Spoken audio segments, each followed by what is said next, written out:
গ্রামের একটা রাস্তা পাকা করবার জন্য প্রতি কিলোমিটারে আপনার 84 লক্ষ টাকা সরকার বরাদ্দ দেয় এবং তারা হিসাব করে দেখেছে আপনি যদি আন্তর্জাতিক মানের রাস্তাও করেন কোনোভাবে এটা 30 লক্ষ টাকার বেশি 1 কিলোমিটার খরচ হওয়ার কথা না। মানে আপনাকে 54 লক্ষ টাকা চুরি করবার সুযোগ দেওয়ার পরেও সেই 30 লক্ষ টাকার কাজটাও আমাদের এই রাজনৈতিক ঠিকাদাররা করে না। কারণ গ্রামে আপনারা জানেন অলমোস্ট সব ঠিকাদার হইলো পলিটিক্যাল, কোনো প্রফেশনাল কন্ট্রাক্টর নাই এখানে।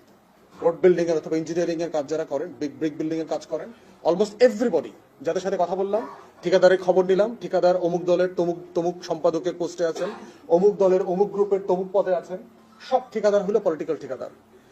পৌরসভা অঞ্চলে আপনার 1 কিলোমিটার রাস্তার জন্য সরকারের বরাদ্দ হচ্ছে 2.5 কোটি টাকা। সরকারি কর্মকর্তারা বলেছেন যদি আপনি আন্তর্জাতিক মানের রাস্তা করেন এখানে খরচ হবে 1 কিলোমিটারে 84 লক্ষ টাকা সর্বোচ্চ। তাহলে আপনাকে কি পরিমাণ টাকা চুরি করবার জন্য সরকার বরাদ্দ দিচ্ছে, এরপরও হচ্ছে ওই টাকাটার কাজ হচ্ছে না। এই হচ্ছে আমার গ্রামীণ জনপদের দুর্ভোগ দুরবস্থার কথা।